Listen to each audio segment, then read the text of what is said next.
Bonjour à tous. Peut-être quelques mots sur le groupe et Oui, justement quelle entité vous représentez aujourd'hui. oui, tout à fait. Donc, moi, je suis le CIO pour Mars Wrigley France, donc notre entité confiserie. Et aujourd'hui, je suis là pour représenter l'ensemble de nos marques, hein. Donc, je vais en citer quelques-unes, parce qu'on en a qui sont assez iconiques. Donc, on a M&M's, Snickers, Fridan, Whiskas, Sheba ou encore Uncle Ben's, des marques bien connues des Français, hein, parce que 70% d'entre nous les consomment ou les achètent régulièrement. Et je veux dire aussi quelques mots sur l'entreprise, hein. Donc, Mars est une entreprise familiale non cotée en bourse. C'est une multinationale de l'agroalimentaire. Et en France, Mars, c'est 9 sites, dont 8 usines. On a également 20 cliniques vétérinaires, 6 laboratoires. On emploie 5000 collaborateurs, qu'on appelle en interne des associés. On réalise un chiffre d'affaires de 2,9 milliards d'euros. Et on est aussi en train d'investir 1 milliard d'euros en Europe pour continuer à moderniser nos outils de production, hein, et surtout contribuer à la décarbonisation. Voilà pour notre feuille de route RSE. Donc voilà pour petite introduction, hein. Mais c'est vrai qu'on vous connaît plutôt sur le côté food, peut-être moins sur le côté animaux, pets, enfin Ouais, voilà. tout à fait. Euh, on est là pour parler d'IA. Quels sont les Ouais, grands enjeux qui vous ont amené à accélérer sur le volet IA ou IA générative? ouais. Ben, tout d'abord, on a toujours mis l'innovation au centre de notre stratégie, hein. Ça fait longtemps qu'on essaie d'innover au niveau de nos produits ou d'intégrer les dernières technologies. L'IA, ça représente pour nous un potentiel énorme pour accompagner nos équipes au quotidien, les aider à améliorer leur façon de travailler en automatisant les tâches qui peuvent être répétitives et toujours au service de l'évolution des métiers.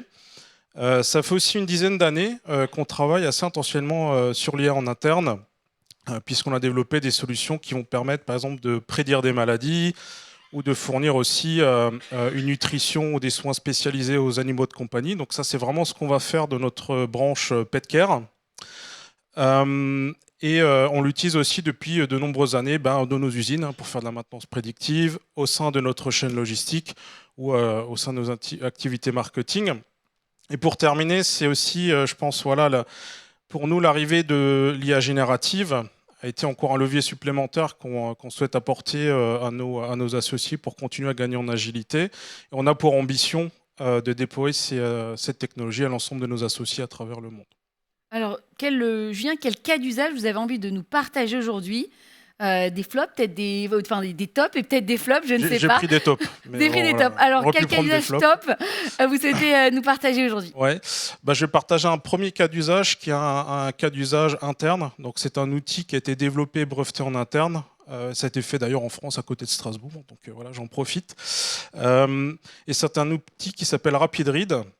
Donc c'est un outil qu'on a développé pour assister nos vétérinaires en fait à l'interprétation et à la lecture des radios qu'ils peuvent faire sur les animaux. Et c'est un outil donc, qui a été entraîné à partir de 16 millions de radios et qui va pouvoir en moins de 10 minutes fournir un diagnostic qui va permettre d'accompagner le vétérinaire, mais aussi de s'assurer qu'il n'ait rien oublié. Et ce qu'il est important de noter, c'est moins le cas en France, mais dans certains de nos marchés, il y a très peu de vétérinaires qui sont formés en fait à la lecture des radios. Parfois, c'est que 5%. Et donc, vous pouvez imaginer que voilà, ça peut prendre une à 2 semaines pour obtenir un résultat. Donc, ça peut avoir des conséquences. Et donc, ce type d'outil voilà, apporte un vrai gain d'efficacité à la fois aux vétérinaires, mais aussi à ce que nous on appelle les pet parents, hein. Donc, c'est les propriétaires des animaux de compagnie, puisque voilà, ils ont un résultat bien plus rapidement. Et donc, gain de temps et complémentarité sur le volet diagnostic alors. Ouais, ouais. Et on a un taux de précision de 95%, donc c'est quand même quelque chose qui tourne bien. Et c'est un outil, un service qu'on propose aussi en externe, bien sûr. Voilà, s'il y a. Marque blanche, Ouais, externe, ouais, c'est ça. en service, ouais. Ok. Ouais. Je prends un deuxième exemple aussi, qui un exemple où en fait on a déployé de l'IA générative en externe auprès des consommateurs à grande échelle. Donc ça, c'est aussi un cas, Deuxième cas ouais, d'usage. c'est un cas un petit peu particulier. Donc ça, c'est l'exemple s'appelle Sneaker Your Own Goal. Donc c'est une campagne marketing qui a eu lieu. Alors je crois que c'était Ligue des Champions 2024, si je ne me trompe pas. Donc ce qu'on a fait, donc on a travaillé avec nos partenaires et on a créé un clonia de José Mourinho pour ceux qui suivent le foot. Hein, donc quelqu'un voilà, qui a une façon de parler assez épicée, si je peux dire. Et on a permis en fait voilà, aux consommateurs, aux gens d'aller sur l'application et d'envoyer un petit message sympathique, un conseil à leurs amis ou à leur famille. Hein. Donc ça, c'est quelque chose qui a Créé très... par Ouais, cet créé avatar par le numérique. clone, hein. Ouais. Voilà. En fait, on a été une des premières entreprises à le faire à si grande échelle. Donc déjà, on a gagné de nombreux prix. On a été pionnier sur l'utilisation de la technologie en externe auprès des consommateurs.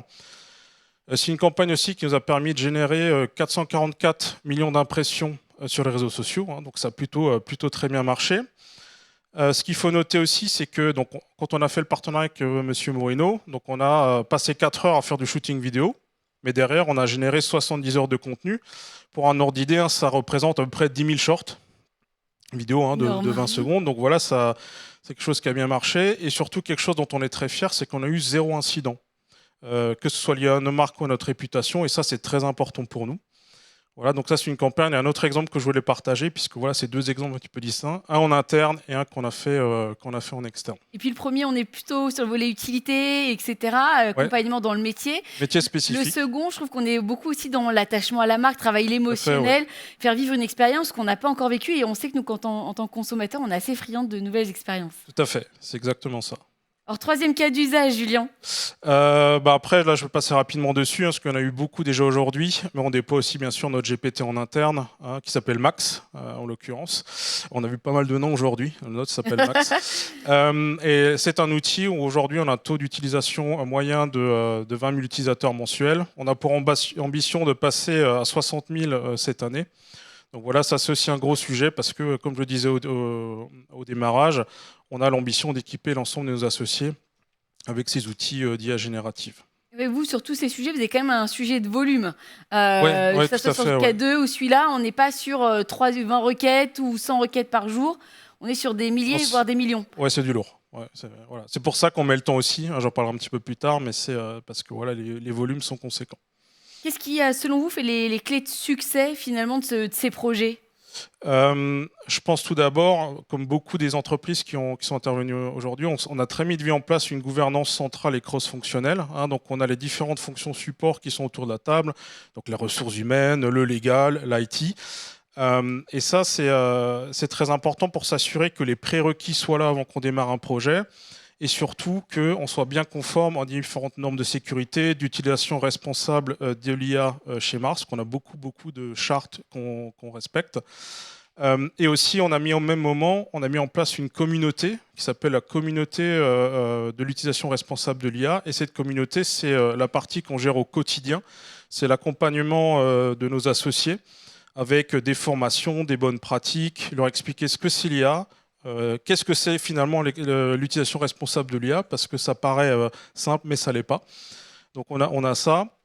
Après, je dirais aussi avoir une culture, un état d'esprit d'entreprise qui va vraiment favoriser l'innovation, donc l'esprit test and learn. Donc c'est d'encourager les gens, essayez. Alors, on vous donne un cadre quand même, vous ne faites pas n'importe quoi, mais n'ayez pas peur d'essayer. Essayez, apprenez, on est là pour vous aider.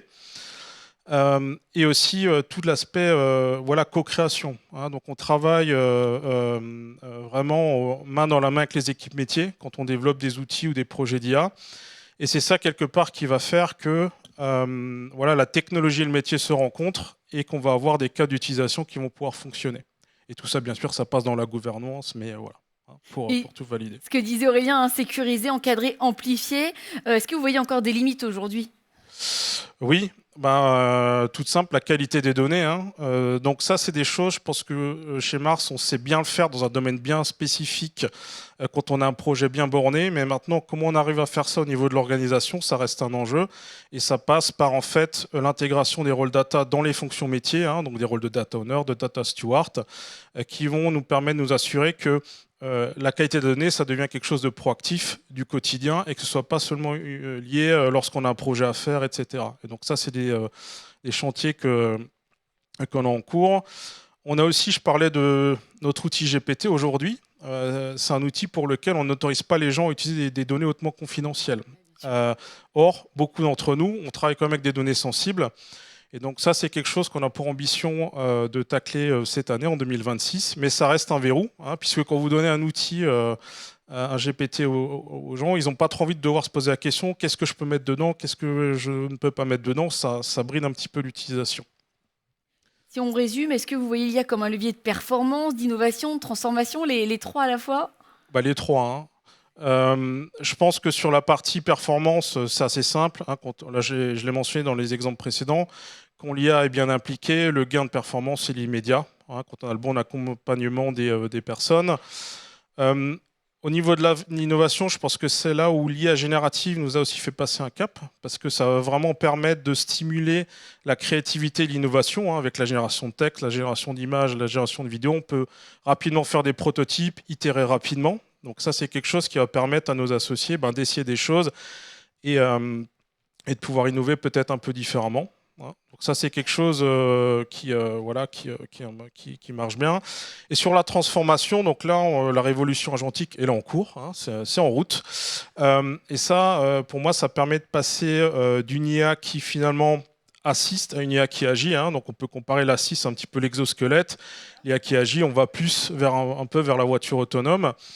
Et ça, c'est aussi quelque chose sur lequel on doit continuer de se transformer, toujours au service de l'évolution des métiers. Donc on fait toujours ça en accompagnement de nos associés. Et pareil, on essaye de leur donner la main sur des outils qui vont leur permettre de créer des agents pour les aider au quotidien. Oui, ça nécessite quand même d'impliquer, on l'a vu, à la fois les équipes métiers, je ne sais pas, des hackathons jusqu'au COMEX. Tout à fait. Et c'est ce qu'on fait aujourd'hui. Hein. Donc aujourd'hui, pour pouvoir intégrer l'IA dans l'ensemble des équipes métiers et dans l'ensemble des fonctions au final, donc les CIO, les CDIO ont fait partie des CODIR et des COMEX.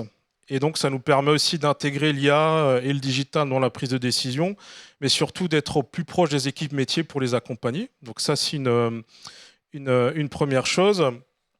Je l'ai déjà mentionné, mais l'aspect co-création est très important. Aussi, on passe beaucoup de temps à faire de la formation continue des différentes équipes. Donc, on organise régulièrement ce qu'on appelle, nous, des journées du digital qui sont présentielles. Où on fait venir nos collaborateurs sur place. On va les former, on va leur montrer des techniques de prompt. On va avoir des ateliers un petit peu comme aujourd'hui, d'ailleurs, en plus petit quand même. Et on a aussi une communauté digitale qui est disponible au quotidien et qui en fait est pilotée par nos associés.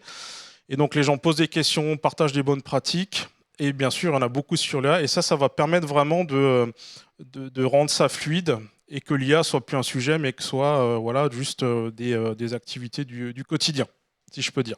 Julien, le temps passe très vite, il nous reste 2 minutes, Ouais. 2 questions. Ouais. Si vous aviez un conseil et les futurs projets à venir.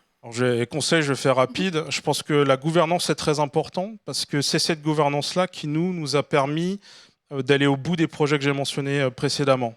Hein, donc, il faut trouver la bonne balance entre une gouvernance centrale qui parfois prend un peu de temps à se décider et l'agilité qu'on veut avoir. Mais je pense que pour nous, c'était indispensable pour vraiment aller au bout et par exemple avoir 0 incident quand on a utilisé l'IA générative en externe, ce qui est quand même une belle prouesse.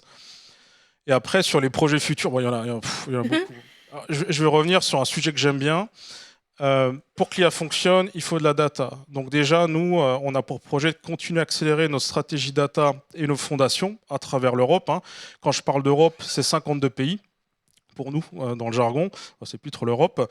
Mais disons, on a un gros projet pour aider l'ensemble des marchés à se structurer, parce que c'est ça qui le permettra de devenir agile avec la data, d'avoir une data de qualité, et de devenir agile aussi avec l'utilisation de l'IA. Donc ça, c'est des gros sujets. Et après, on travaille aussi en ce moment sur... les agents, les LLM deviennent le principal intermédiaire en ligne, hein, je parle entre le consommateur et le produit.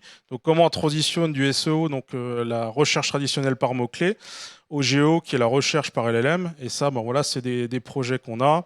Et peut-être un dernier, c'est aussi comment on utilise au mieux l'IA générative pour itérer plus rapidement dans nos campagnes marketing. Pour aussi mieux cibler la nouvelle génération qui consomme du contenu beaucoup plus rapide, qui se renouvelle beaucoup plus, alors que nous, on a quand même encore tendance à faire du marketing top-down. Et donc, c'est ça que je pense pour terminer, ça serait les principaux projets. Pas mal de projets encore sur 2026. On s'ennuie pas. Un grand merci, Julien, on peut l'applaudir. Merci beaucoup. Merci à vous. Merci. Merci.